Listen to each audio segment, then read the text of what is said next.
Nunca planeé abandonar mi matrimonio después de 12 años.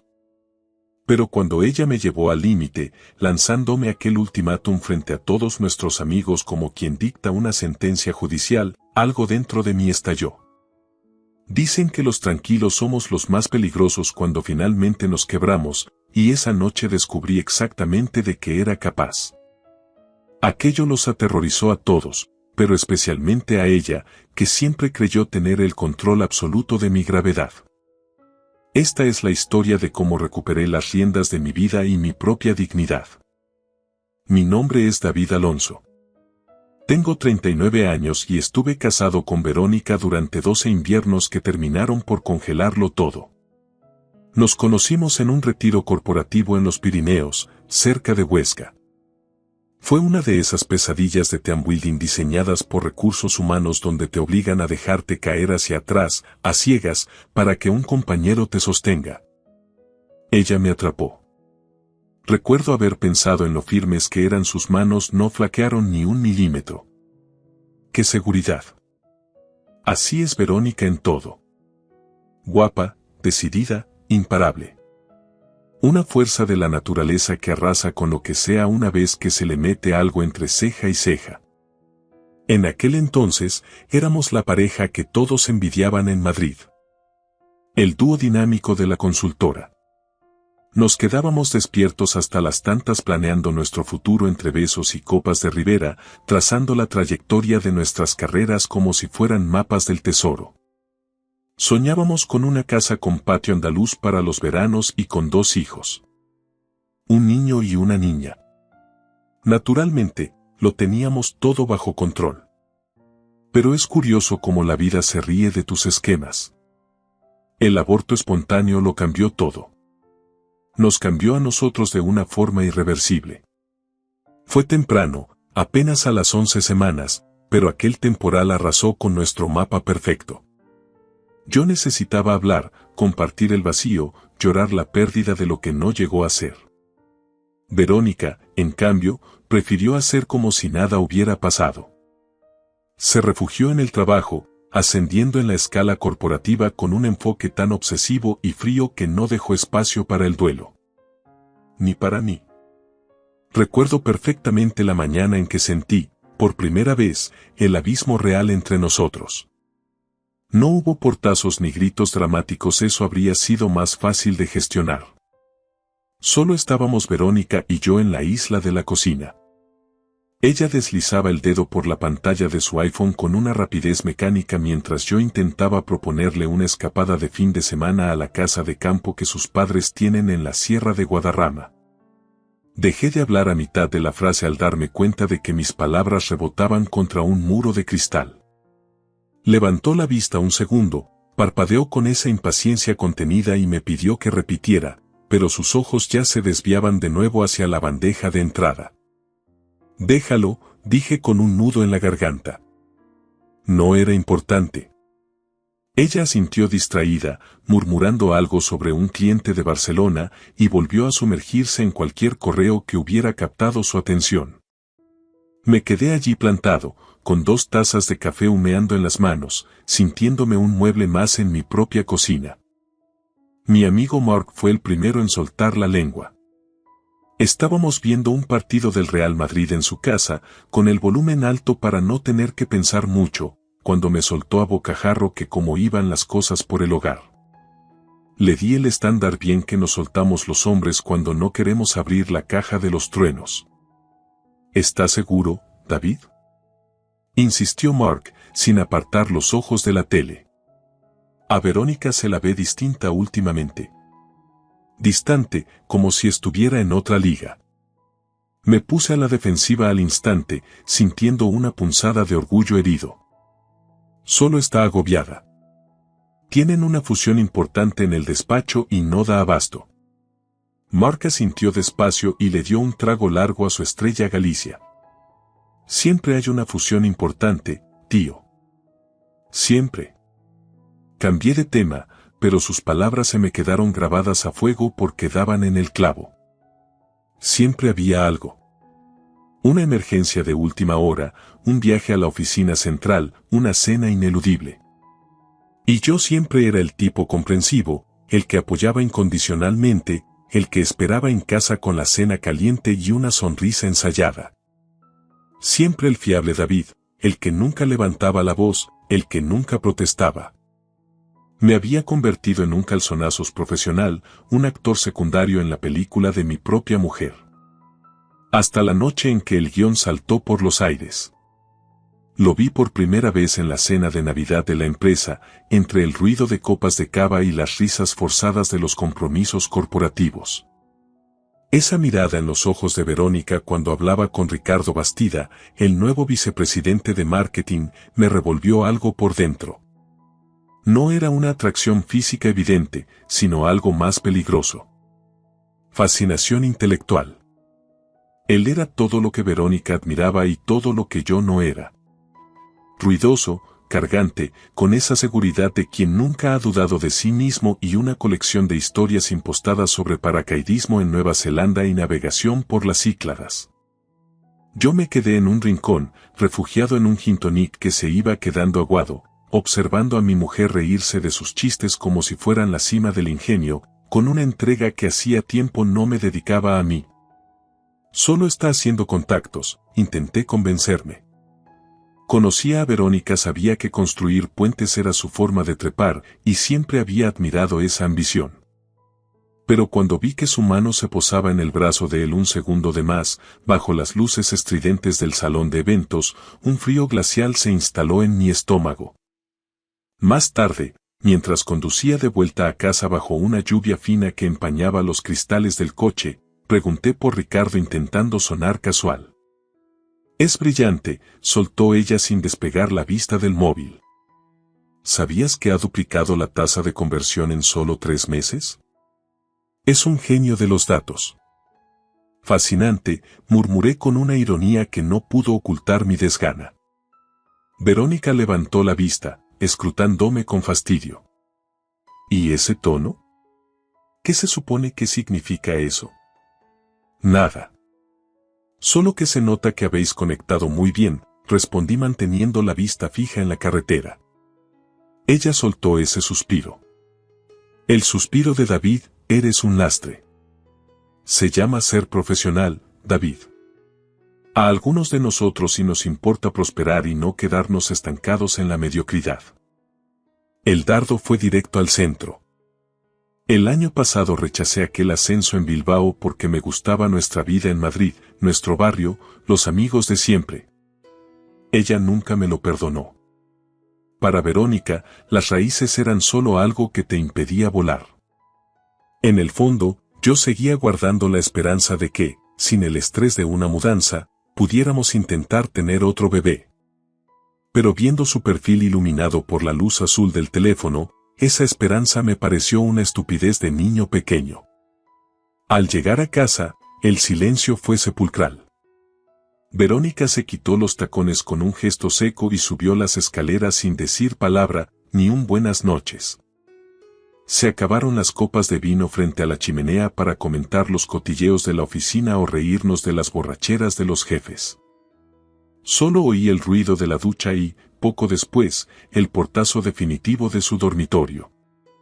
Esa noche volví a dormir en el sofá, dándome la excusa de no querer despertarla, aunque la verdad es que me dolía demasiado sentir su espalda dándome el frío de la muerte a pocos centímetros de distancia. A la mañana siguiente, mientras el café goteaba con una lentitud exasperante, me llamó mi hermano Javi desde Marbella. ¿Cómo va eso, hermanito? Su voz siempre sonaba como si acabara de ganar la lotería. Bien, tirando. Mucho lío en la oficina, mentí. No me vendas la moto, me cortó Javi. Me lo ha dicho mamá. Verónica ni siquiera se molestó en llamarla por su cumpleaños. Ni un mensaje. Cerré los ojos, sintiendo la vergüenza ajena. Ha estado a tope con el lanzamiento de un producto, Javi. Ya sabes cómo es. ¿Tan a tope como para no dedicarle 5 minutos a su suegra? A la mujer que os prestó el dinero para la fianza de la casa y ayudó con la boda. No me jodas, David. No supe qué decir. Javi suspiró y su tono se volvió más humano. Mira, voy para Madrid el mes que viene por una conferencia. Vamos a quedar para tomarnos unas cañas, pero solos tú y yo. Sin agendas ni historias. Claro, acepté, aunque sabía que Verónica se inventaría cualquier compromiso ineludible para que yo no pudiera ir. Me quedé mirando por la ventana de la cocina hacia el porche del jardín. Recordé aquel primer verano en la casa, cuando lo construimos juntos. Me di un martillazo en el pulgar y ella, entre risas, me dio un beso para curarme mientras se burlaba de mi poca maña. Terminamos con una barbacoa, bebiendo cervezas baratas y haciendo planes para fiestas que nunca llegaron. Hacía 2 años que no invitábamos a nadie. Miré el calendario. San Valentín estaba a la vuelta de la esquina. Quizá, pensé, un último gesto romántico podría rescatar al menos un rescoldo de lo que fuimos. Me puse a buscar escapadas con Encantó, hoteles rurales lejos del ruido, rezando para que no fuera demasiado tarde para despertar de esta pesadilla. San Valentín llegó y pasó sin pena ni gloria, como un trámite burocrático más. La reserva que había hecho con semanas de antelación en Il Giardinetto, aquel italiano de la calle Villalar donde celebramos nuestro primer aniversario entre promesas de amor eterno, se quedó cogiendo polvo. Verónica me envió un escueto WhatsApp a media tarde. Imposible hoy. Reunión de última hora. No me esperes despierto. Me comí las fresas con chocolate directamente de la caja, de pie en la cocina, y tiré el ramo de rosas rojas al contenedor de la esquina. Mirando hacia atrás, ese fue el momento exacto en el que debí haberle plantado cara. En lugar de eso, me tragué la humillación, como venía siendo costumbre, y me fui a la cama antes de que ella llegara. A la mañana siguiente, me encontré con Mark en el gimnasio. Me observó mientras yo cargaba la barra del press de banca con mucho más peso del habitual, bufando en cada repetición. Levantó una ceja, pero no dijo nada hasta que terminamos. «Noche difícil, ¿no?», gruñí, soltando el aire de golpe. Después del entrenamiento, mientras nos tomábamos unos batidos de proteínas en la cafetería de al lado, finalmente solté lastre. Le hablé de la distancia abismal, de ese tal Ricardo que parecía ser el nuevo centro del universo de mi mujer y de la cena de San Valentín tirada a la basura. «Tienes que plantarte de una vez, David», me soltó Mark, mirándome a los ojos sin paños calientes. «¿Tú de verdad crees que ella puede respetar a un calzonazos? Enséñale los dientes, tío. Hazle ver lo que está a punto de perder antes de que sea demasiado tarde». Sus palabras me escocieron como si me hubiera echado sal en una herida abierta, pero tenían razón. ¿Cuándo me había convertido en ese tipo gris? ¿En qué momento dejé de pelear por mi sitio en mi propia casa? Ese mismo viernes hice algo que no me había atrevido a hacer en meses. Reservé una cabaña de madera en plena Sierra de Gredos. Sin pedir permiso, sin consultar agendas compartidas en el móvil, sin esperar un visto bueno. Simplemente hice la maleta. Estaba apurando un café solo en la cocina cuando Verónica bajó, embutida en sus mallas de marca para su clase de spinning de los sábados. ¿Y esa bolsa?, preguntó, arqueando una ceja con esa superioridad tan suya. «Me voy a la sierra el fin de semana. Salgo en 20 minutos. Si quieres venir, date prisa». Se quedó de piedra. Abrió la boca para protestar y la cerró al instante. «No puedo dejarlo todo así, por las buenas. He quedado con Lucía para el brunch y tengo que terminar el informe de lunes». «Perfecto», la corté, dejando la taza en el fregadero. «Pues nos vemos el domingo por la noche». La cara de desconcierto que se le quedó casi compensó el nudo de nervios que me atenazaba el estómago. Cogí las llaves del coche y salí de allí sin mirar atrás, sintiendo una extraña descarga de adrenalina. La montaña era justo lo que mis pulmones necesitaban. Caminé por las rutas de Gredos hasta que me quemaron los cuádriceps, me detuve en un risco y respiré un aire que, por fin, no olía al perfume caro de Verónica ni a su indiferencia. Esa noche, frente a la chimenea de la cabaña, me enfrenté a la cruda realidad. Mi matrimonio se estaba yendo al carajo y yo había estado demasiado aterrorizado como para intentar salvarme. Mi móvil vibró sobre la mesa de madera. Era ella. Dejé que saltara el buzón de voz y, poco después, escuché el mensaje. ¿Pero dónde estás exactamente? El marido de Lucía me ha dicho que el hotel de la zona está cerrado por reformas. ¿Estás con alguien? Llámame ahora mismo, David. No lo hice. Por primera vez en una década, me puse a mí mismo por delante. Y se sintió como volver a la vida. La casa estaba a oscuras cuando regresé el domingo por la tarde. Al encender la luz de la cocina, me encontré a Verónica sentada en la isla, todavía con la ropa de oficina, como si hubiera estado montando guardia. Su cara era una máscara de control absoluto, pero sus ojos echaban chispas. ¿Se puede saber dónde narices has estado? Su voz era puro hielo. Exactamente donde te dije. En una cabaña por la zona de Hoyos del Espino. Llamé al hotel principal y me dijeron que no estabas. Es que no me quedé en un hotel, la interrumpí con una calma que me sorprendió a mí mismo. Quería privacidad. Me estudió de arriba abajo como si fuera un bicho raro. Quizá lo era. El David que se había marchado el viernes no era el mismo que acababa de cruzar el umbral. Así que esta es tu rebelión. Desaparecer sin decirme ni dónde te metes, escupió con desprecio. Dejé las llaves sobre el mármol con suavidad. ¿Y cuándo fue la última vez que tú me dijiste dónde estabas de verdad, Verónica? Todas esas noches de oficina y emergencias de fin de semana. ¿De verdad te crees que soy idiota? Sus ojos se agrandaron un milisegundo antes de entrecerrarse con rabia. ¿De qué me estás acusando exactamente? No te acuso de nada. Solo te pregunto por qué seguimos con este teatro, fingiendo que todo va bien cuando llevamos meses viviendo como dos extraños que comparten hipoteca. Ella se levantó de un salto, cruzándose de brazos. Estás siendo ridículo. He estado trabajando para que no nos falte de nada. Algunos tenemos ambición, ¿sabes?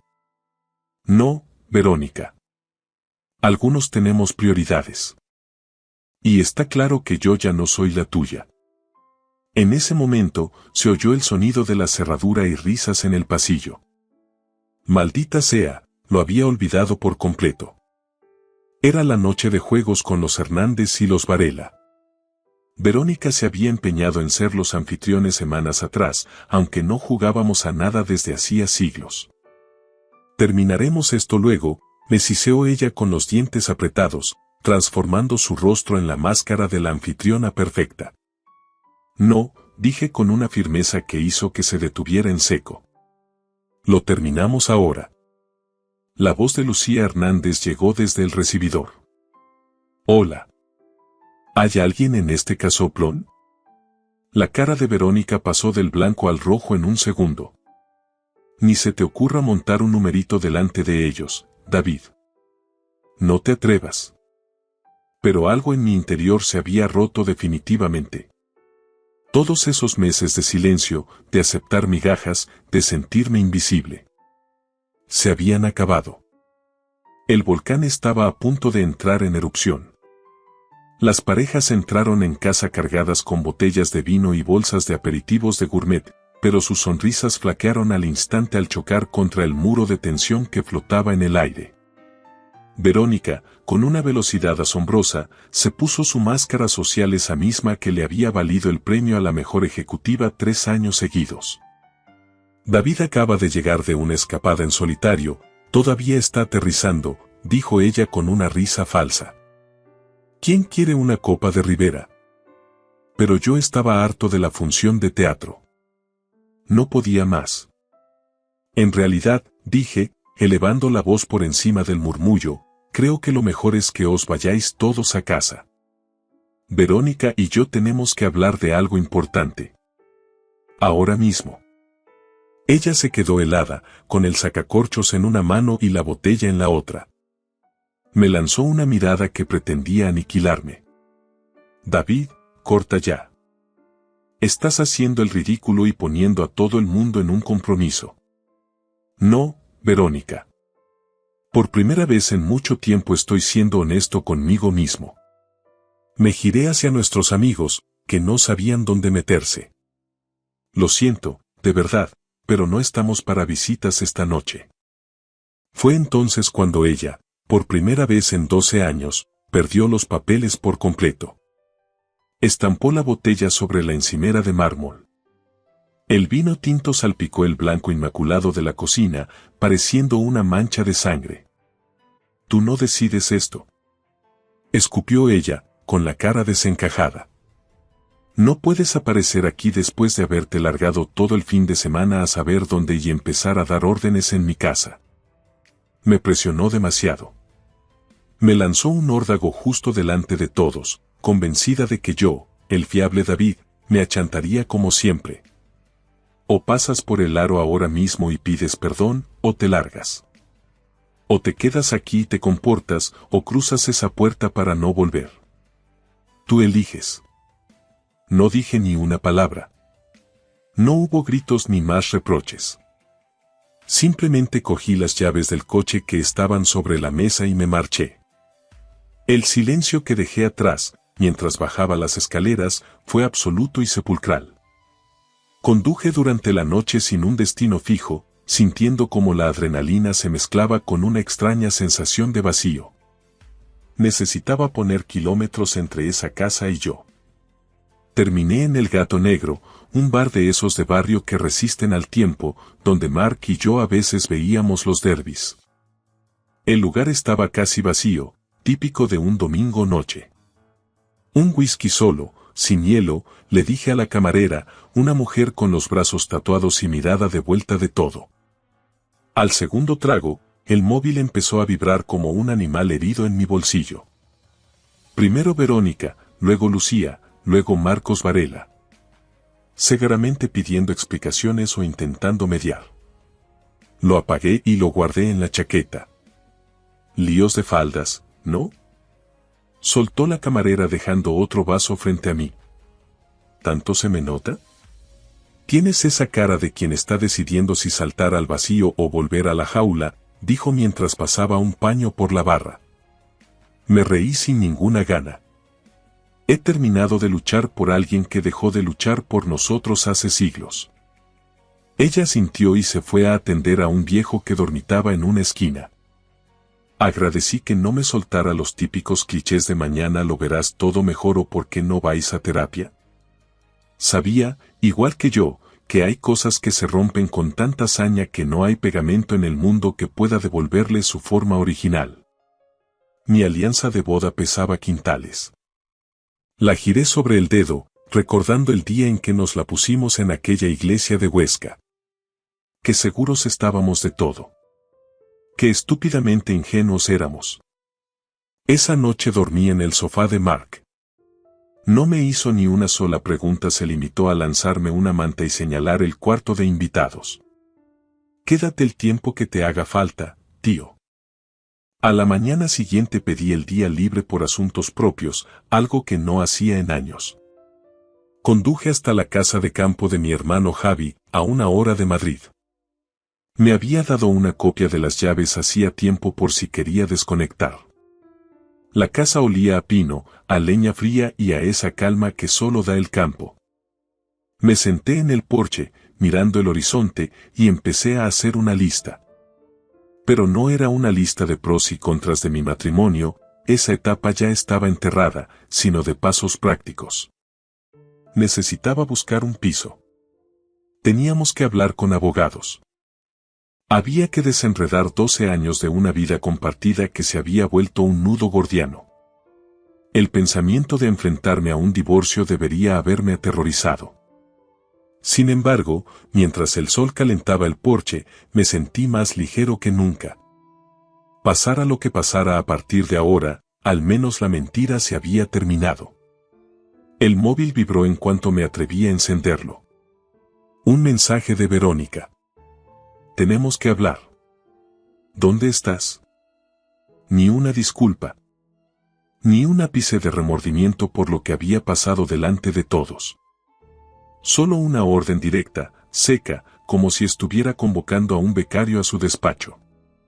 Empecé a escribir una respuesta, le di vueltas a cada palabra y, finalmente, la borré.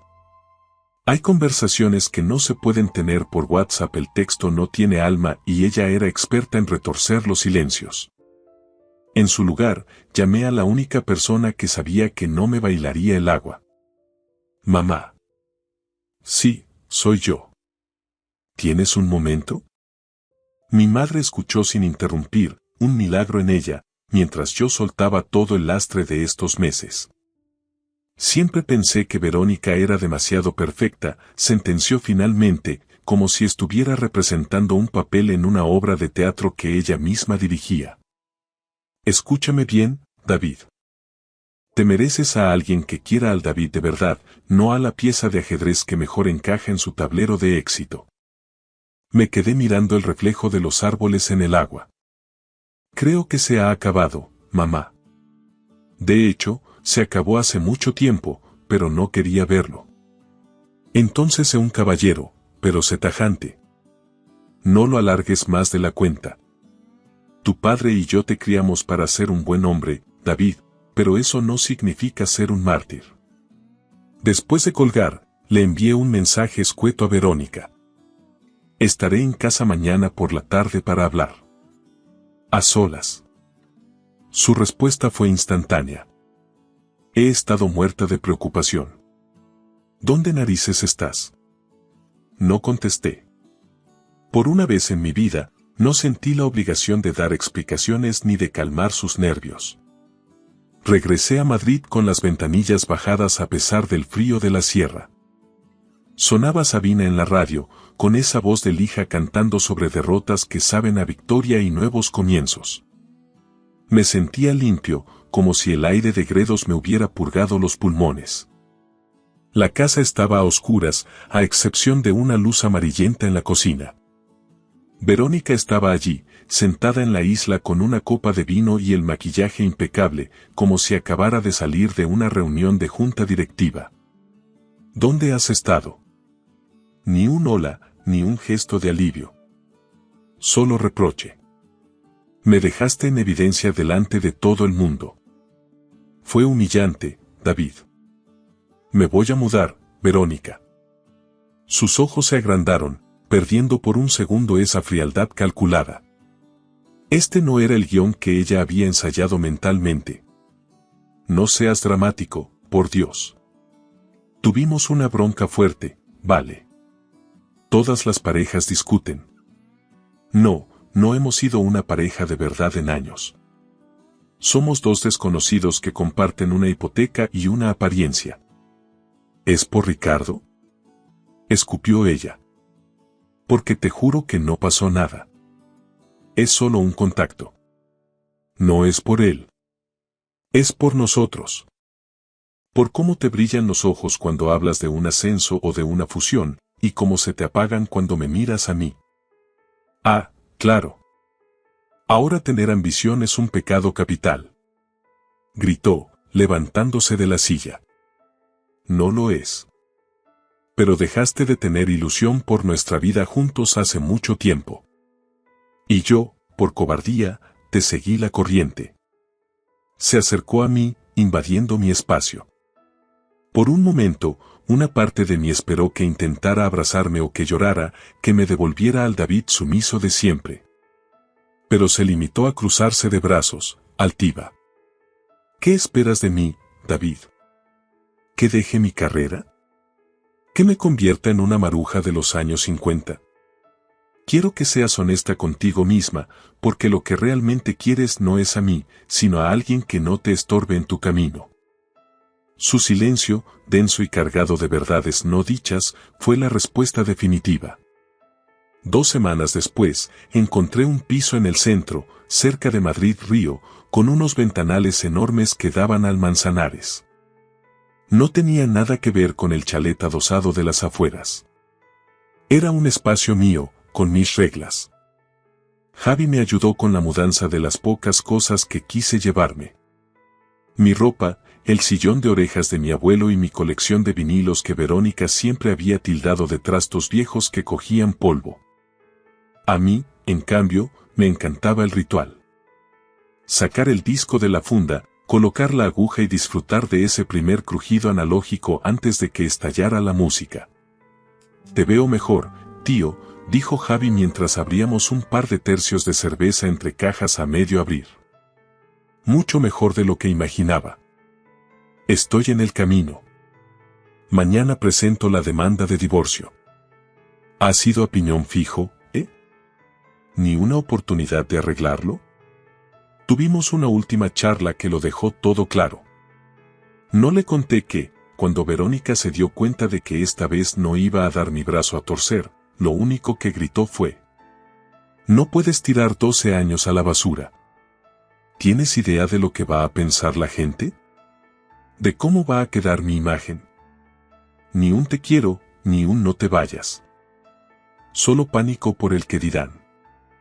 Y ese fue el último clavo en el ataúd de lo que alguna vez fuimos.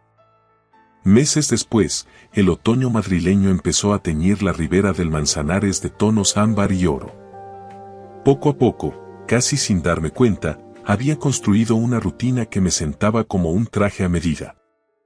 Carreras por la mañana por Madrid-Río, partidas de mus con Marc y los sospechosos habituales los fines de semana, y esas comidas largas de domingo con mi madre y con Javi cada vez que subía de Marbella.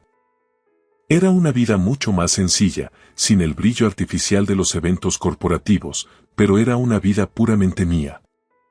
El divorcio se firmó definitivamente en agosto.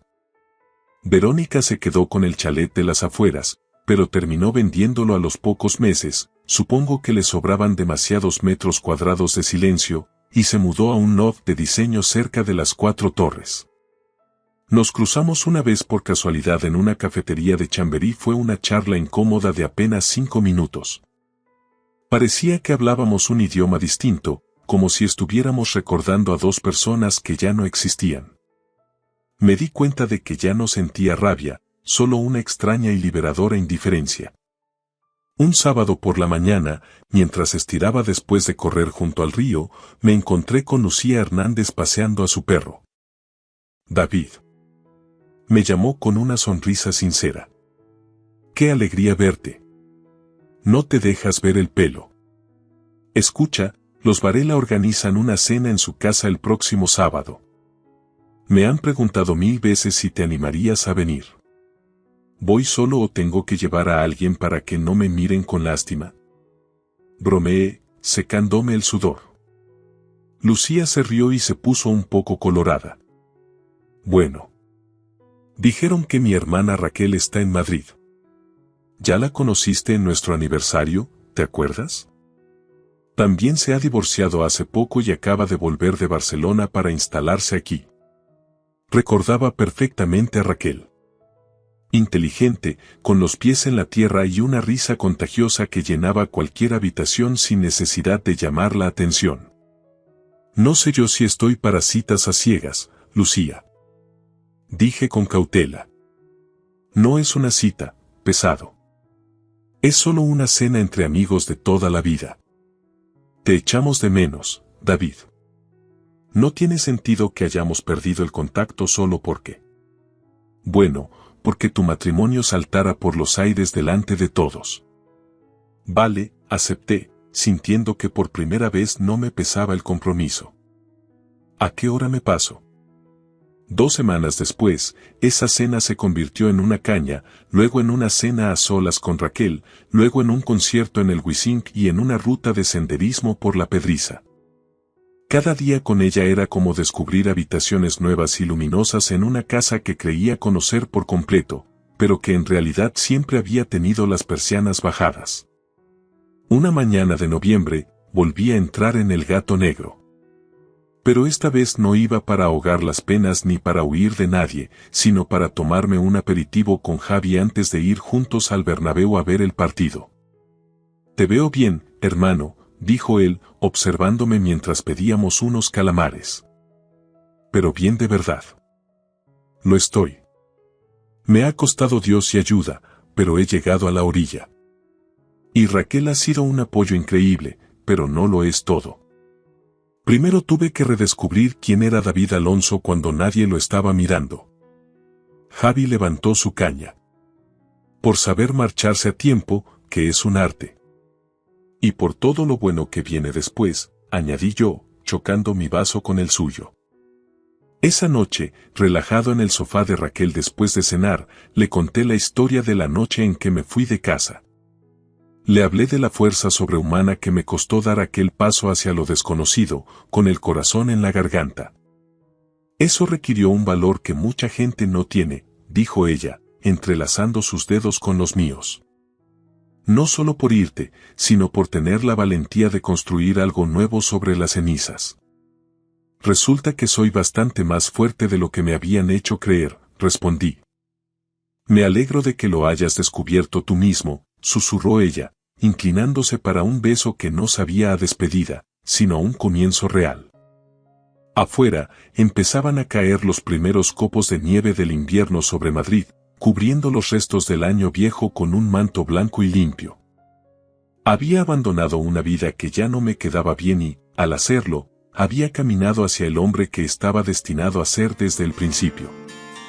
Un hombre íntegro, dueño de su silencio y, por fin, genuinamente feliz. Gracias por escuchar mi historia hasta el final. Si resonó contigo, dale like, escribe en los comentarios qué fue lo que más te tocó y no olvides decir de dónde eres. Suscríbete al canal, vienen muchas más historias.